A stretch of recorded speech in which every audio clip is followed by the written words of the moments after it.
Good evening and welcome to Inside the Rookery Season 7, Episode 12. We're back after a short break in which medieval villages were visited, medieval weddings were had, and hi to the Lawhammer crowd who've just raided us. Yay! Today I'm here to talk to Matthew Esser about his book. You can see it here. I've got it here. I'm really excited about this. We've had a lovely break and we're glad to be back. Welcome to the stream, Matthew. It's great to have you here. Thank you very much. Thank you for giving me this opportunity to come and speak with you today. No problem at all. So we'll get into the questions that we've got submitted. We've got the link to the book that I've put in the chat, and it's also up here on the screen. But first of all, so people know what we're talking about, can you tell us a bit about yourself and this first book that you have just published recently? Yes. So I am Matthew Esser. I was born in South Africa, in Pretoria, and I now live in Scotland. I have written a book about a fictional nation, of which you can see the flag there, called Yerelah. So it is in the world called ALIFYAH, and it is based on real-world concepts such as flags. The nations have many flags and national anthems, histories, and GDPs like that, but the book chiefly focuses on the nation of Yerelah. Thank you. So why did you start this? Like, what motivated you to approach what is it's a big time-consuming project. It's got, I'm just looking, almost 300 pages in the book. So how did it start? So I started with developing little stories about a kingdom, and then eventually this evolved into Yerelah. Many other nations came as well, and at this time also I got very interested in history, geopolitics, religion, and all sorts of things like that. So I largely wrote about the politics, the history, the flags, and the things like that of this world and nation. And I chiefly focused on Yerelah, and that is how I did it. So it took me 10 months to write the book. So that's about a page a day. And I often like to create my own versions of things. So I was very interested in history, geography, and everything like that. So I wanted to create my own version of it. So that's what motivated me. So we've got, oh, that's not the right one. This is the right one. So Crunch95 says, Matthew, can we get a shout out for Lennisburg and Benjalan? You'll have to tell us about Lennisburg and Benjalan. So in ALIFYAH, there are many nations, 119 to be precise. And some of my friends have contributed to some of these nations, two of which are Lennisburg and Benjalan. Now I shall talk about Lennisburg first. So Lennisburg, it's a country that recently received its independence from a much greater empire known as the Cobalt Empire, and they're quite a small nation, but the people who live there are very hardworking. And yes, and then Benjalan, geographically speaking, is a very interesting nation because it's a very long nation. It's a bit like Chile. And it's formed by two tectonic plates crashing into each other and making a very large mountain range, including volcanoes. And this made the land very fertile from the ash, leading to a very strong farming culture in Benjalan. And there's another question. Matthew, can you give a shout out to Boroughmuir Karting Club? I think we just did, to be honest, by bringing that comment up at all. Yes, well, yeah. Well done, Boroughmuir Karting Club. Right, so let's get into Yerelah. So tell us a bit about Yerelah. How does it work? Is it a country? You've suggested it's part of a bigger world, but where does it sit in the galaxy? Is it an alternate Earth? Is it completely different to Earth at all? Well, I have created a solar system, and I think the 13th chapter of the book talks about that. So this solar system is supposedly in the same universe as Earth, but it is important to note that the people of Earth and the people of Yerelah know nothing of each other. So there's no influence from Earth on Yerelah. So the planet in which Yerelah is located is called ALIFYAH, and like Earth, there are many continents in this planet.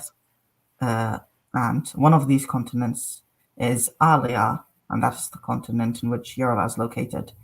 There are also many provinces in Yerelah, similar to the constituent countries of the United Kingdom, and the book mainly focuses on Yerelah.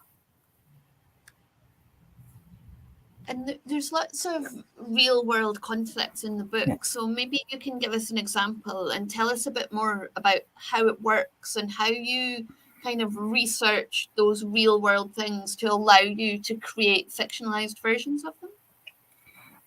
Well, I have read many books about geopolitics, history, flags, and things like that. I've watched many YouTube videos and read plenty of Wikipedia, so I think I was well informed enough to make my own versions of things. An example of a real world concept being actively used throughout the book is the GDP of nations, the gross domestic product, and this influences the nations quite strongly as it influences the quality of their military, the quality of life, and the culture of the people living there. And and in governmental structures, real world concepts such as republics and monarchies are used. So, do you have a good mix of republics, monarchies, different ways of countries being governed? Yes, definitely. So in the 14th chapter of the book, I go through each nation briefly, and there I would probably mention the type of government that that nation has. So there are many monarchies. Monarchy in general is significantly more prevalent throughout ALIFYAH than it is on Earth today. But there are many unique governmental structures in this world as well, based on things from Earth, but that are not so prevalent in Earth.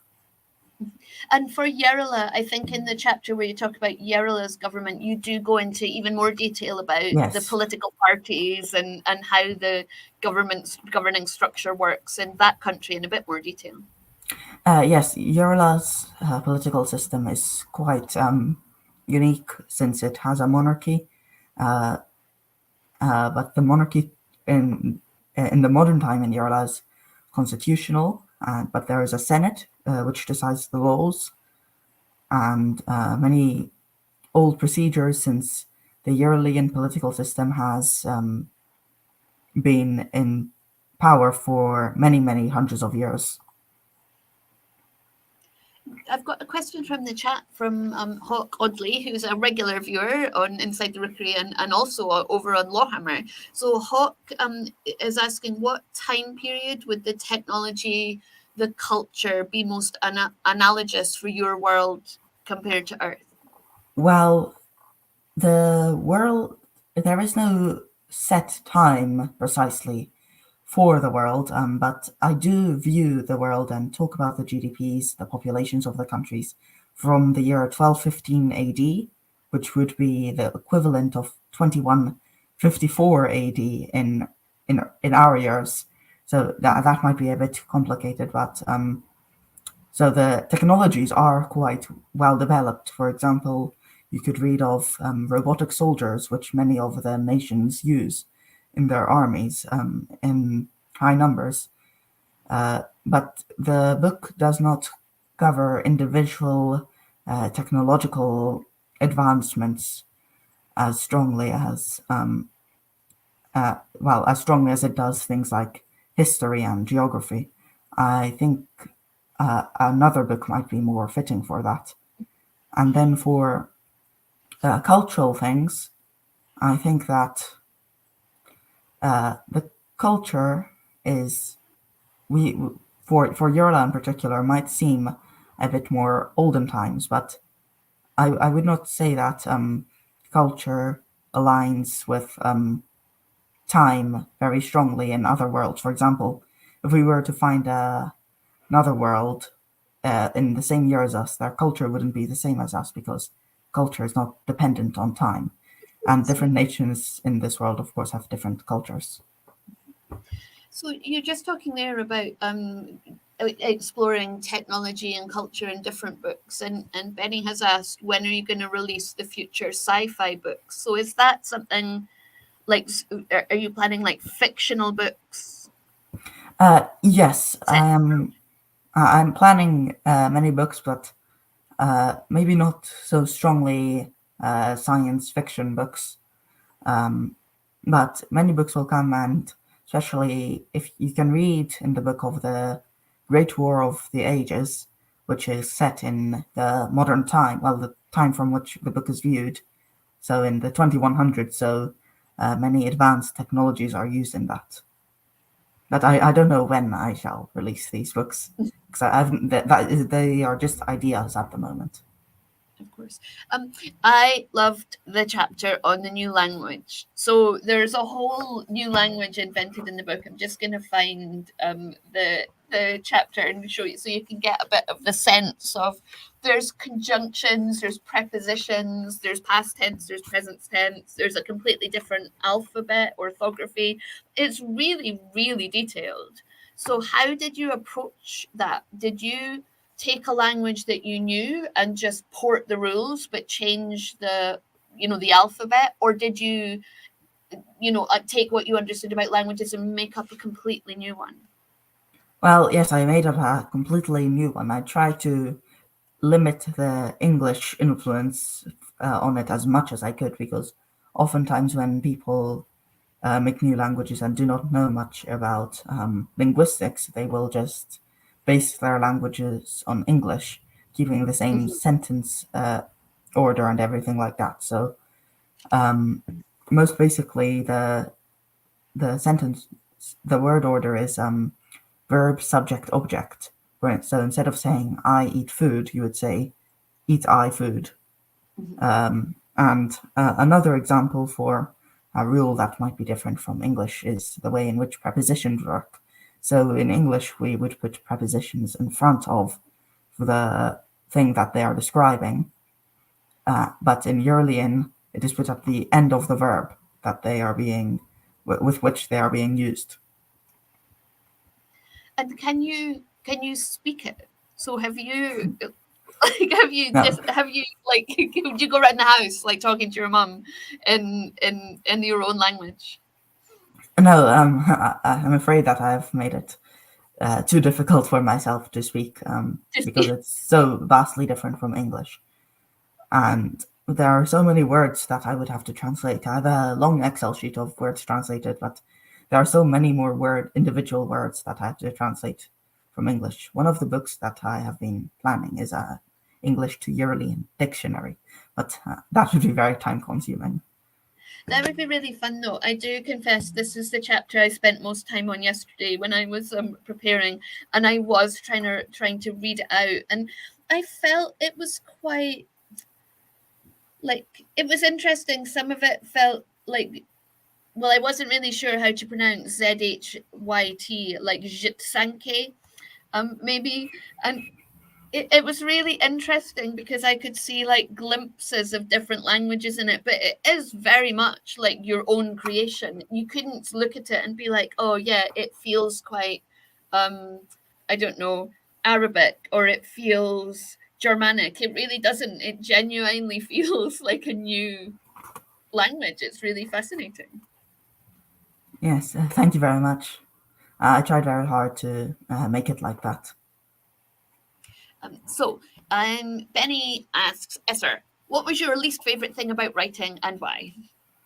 Well, I would say the most difficult part was the 14th chapter, which was the history of the world, because I divided it in quite a formulaic way by dividing it into 6 eras and then 4 regions of which I speak.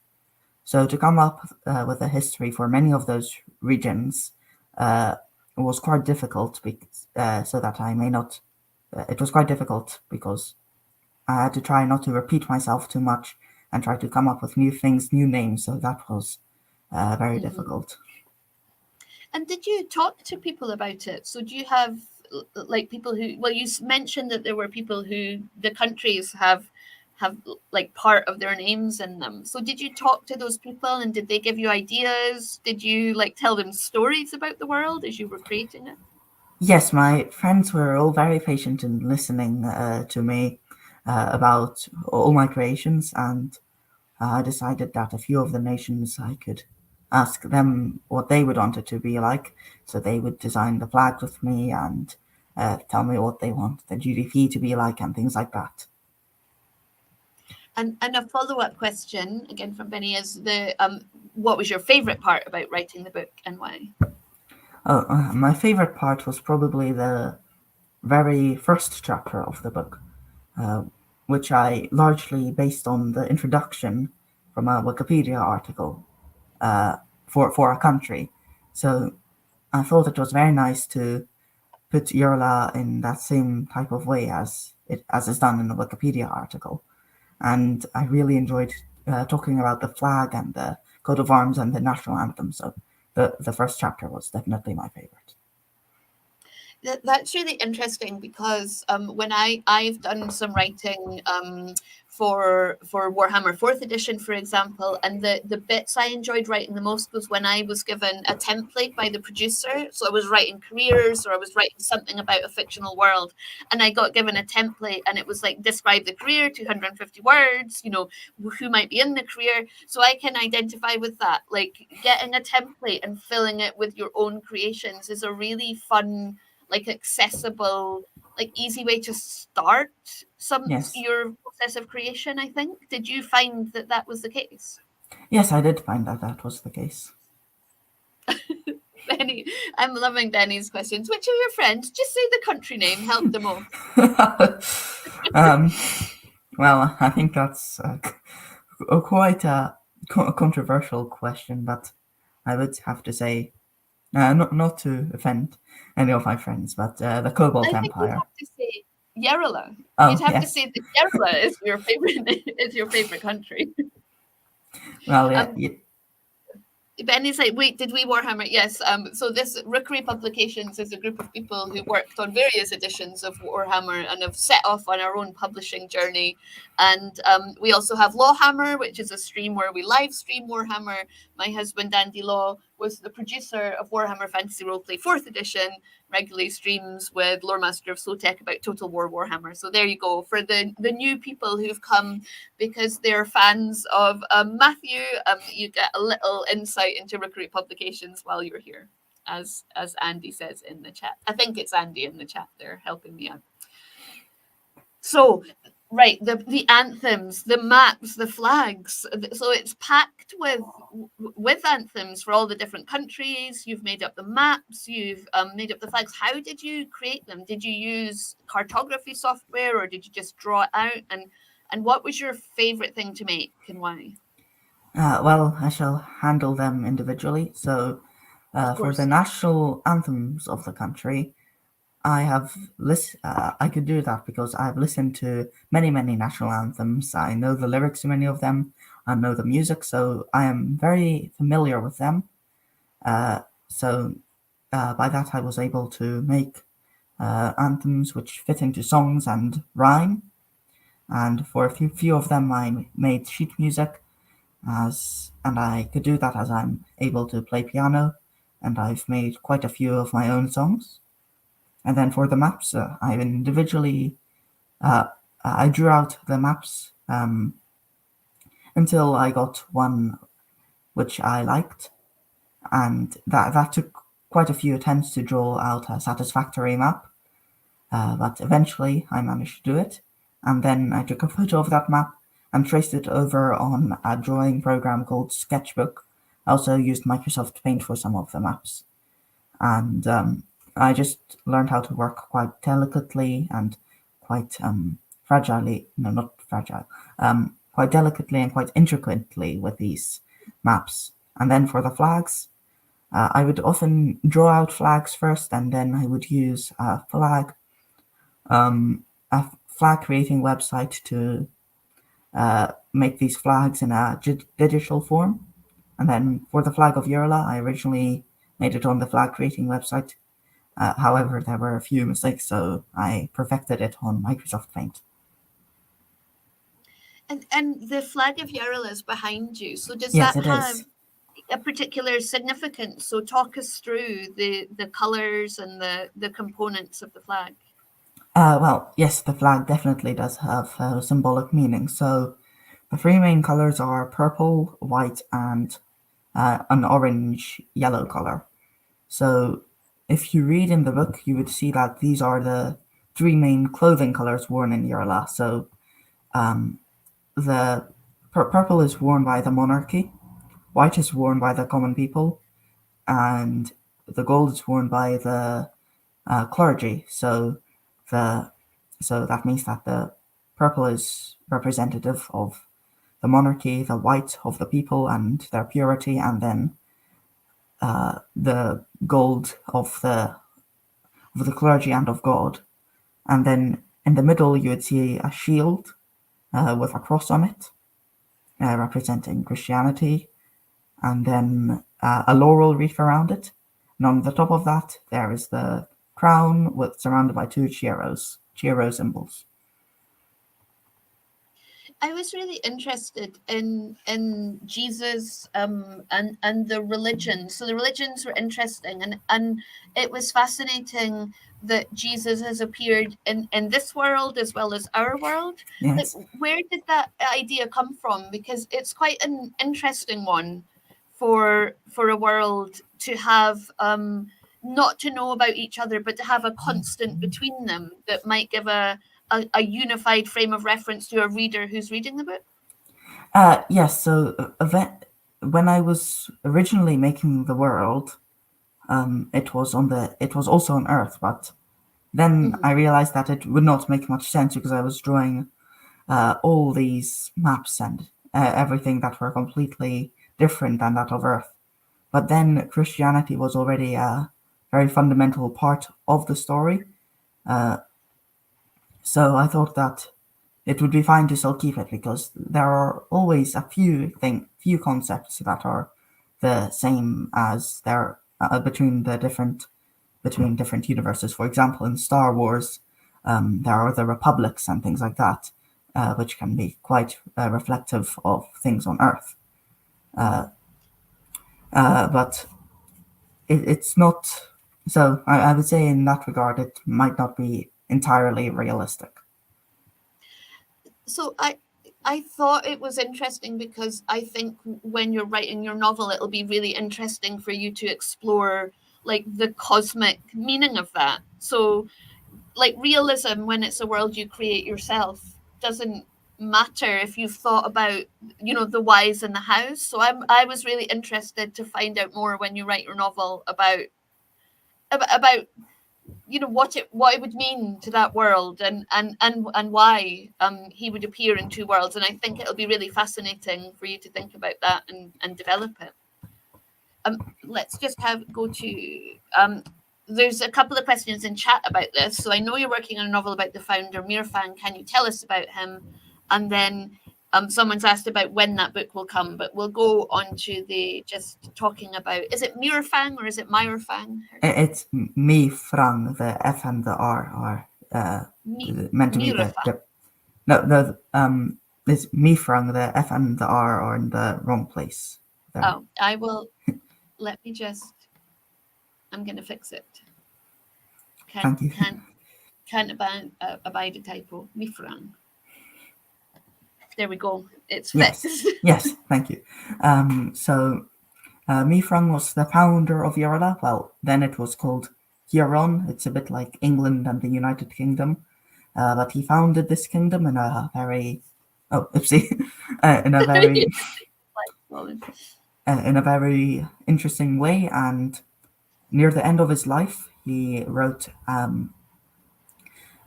he recorded all his life to write down, and that is what the book about him will be. But he himself is quite an interesting person, and he is he was a very wise king, and many people found great inspiration in him. And in the modern day, Yerelah the people of Yerelah still greatly adore him. I shall just quickly fix the flag. I'm bringing up the comments, Crunch. So we don't distract Matthew. He could read them. We're using a program called StreamYard, which is really great. It's like a browser-based interface to multiple streaming platforms. And as a guest, you can read the comments in the private chat. Me and Matthew are having a great private chat that none of you can read. But we don't make the guest read the comment because it can be really distracting for them. So I bring them up on the screen to draw his attention to them rather than him diving through all the comments. Oh. No problem. I was just filling time while the flag. I think it looks nice like that. It looks like it's on a flagpole now. Oh yeah, I do have a flagpole. So, yeah. So, what are you planning next? What's coming after? So I'm currently writing. Oh, it's full on the other side as well. I'm writing a book about this founder, and it's written from his perspective. So this is what one would call inside out history. So the book that I've written here is outside in history. This is my perspective over this world, but this book is supposedly written by Mifrang himself. So I'm writing that now, and it has about 110 pages. And what would you like to do? I know you're 13, right? So my birthday was just a few weeks ago, but when I published the book, I was 13. Yes, I'm 14 so now. happy birthday. You were 14 now. Happy birthday. Yes. So you'll be doing what? National Fives, getting ready for hires. Yes. Yeah, so good luck in your exams. But Thank have you thought about what you want to do, after school? Do you want to like go into publishing and writing, become a novelist, create your own world? Have you got any thoughts? Well, I would definitely want to continue doing this. I would want to continue doing this for all of my life, but I would not want to do it as my chief career. I would rather keep it as a side hobby, which would be very enjoyable for me to do. But what I'm going to do, I do not yet know. I have a few ideas, but I'm not entirely sure. I'll just see. You don't need to decide yet. You can wait and see. Yes. So, do you have advice for others who want to publish their own book? Like, what characteristics do you think are vital? And what have you learned from the experience?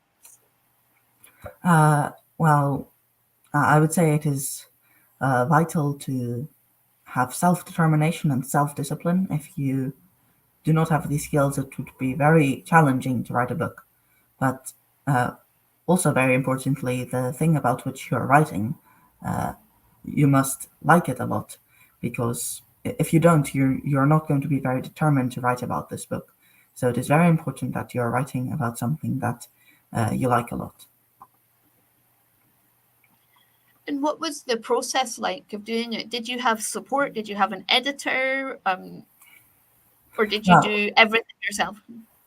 No, I did not do everything myself. So I wrote the book using Microsoft Word, and my mother went through the book several times to check for spelling mistakes and things like that.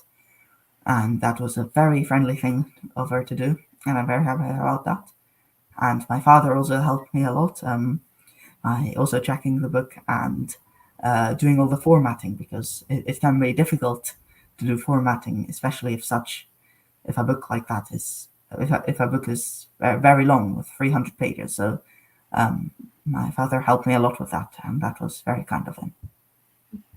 So someone's asked how much money you've made from the book, but I just want to be clear, like, that's not the kind of question we ask creators on Inside the Rookery, because really, like, creation can be, you can hit a jackpot and a book can make a huge amount of money, or it can make a small amount of money, and it really has no relevance to the quality of the book or the amount of love that was poured into the creation of it. So I would say, rather than ask how much money you've made, I'm going to ask everyone in the chat to go and get the link and go and buy the book, so Matthew can make more money. Thank you. No problem. I've got the link is here and the link is up the top in the chat. I'm sure if someone from the Rookery is watching, they will pop it in the chat for me again. So there's a link in there. Crunch says, I have it. It's excellent. A great That's very reread. kind. It is indeed. So if anyone has any questions, other questions for Matthew, please pop them in the chat. I think World Anvil have just arrived, have just raided the stream. So hello to World Anvil. I'm talking to Matthew Esser about world building today. He has published this book, ALIFYAH, the Nation of Yerelah, her Histories, Kings and Allies. So we're talking about world building and publishing tonight. So welcome to the World Anvil crew. Is there anything else? And if you do have any questions, pop them in the chat. But is there anything else you'd like to tell us about the book, Matthew, or about what's happening next? Oh, Irene, his brother made his website. Yes, my brother was very, very kind to do that, and he's very good with his technological skills, a lot better than I am. So that was a very friendly thing for him to do, and he would also be very happy that I say that he made the drawing of the solar system in the book. That's brilliant. So a family affair. So what is the cost of the book? It's in the chat. It is $12.99 for the paperback. Yes. That's soft cover on Amazon, which is the link that I've popped in there. So thank you so much for joining us, Matthew. I'm really excited to hear what happens next with your novel and the next world that you create. Here's an interesting question. Have you based anything in your book from anything in Edinburgh, Scotland?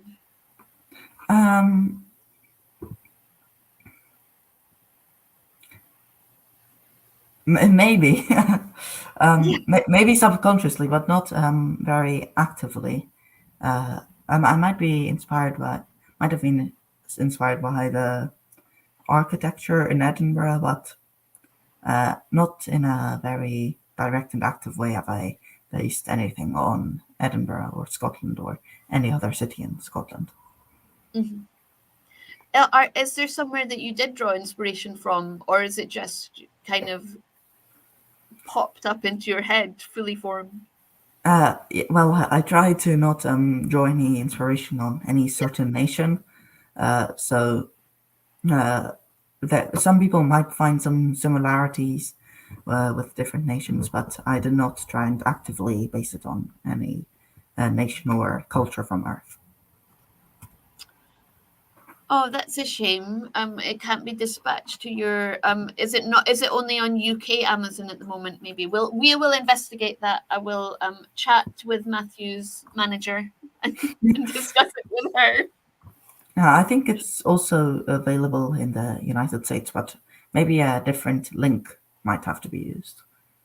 Yeah, we will look into that and we'll pop it in the Discord channel. As always, join our friendly Discord server where we talk about world building, we talk about Inside the Rookery, we talk about all sorts of things on there.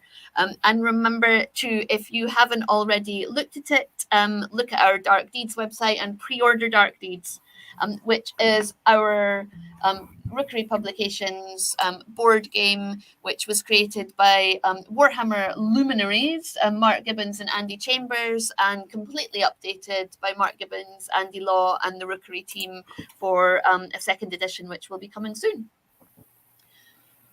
So thank you so much for joining us today. It was really great to meet you properly, Matthew. I've heard so much about you. I've really enjoyed reading the book and really just look forward to seeing what you do next. Well, thank you very much for giving me this opportunity, and I shall be working on many things. So thank you. Thank you. And as always, thanks to our patrons who make this stream possible and keep it advert free. Thank you to everyone in the chat, both newcomers and the raiders alike. And we will see you again next week for another Inside the Rookery episode. Until then, good night. Thanks, Matthew. Thanks, chat. And caw-caw, caw-caw. See you soon. Thank you. Goodbye.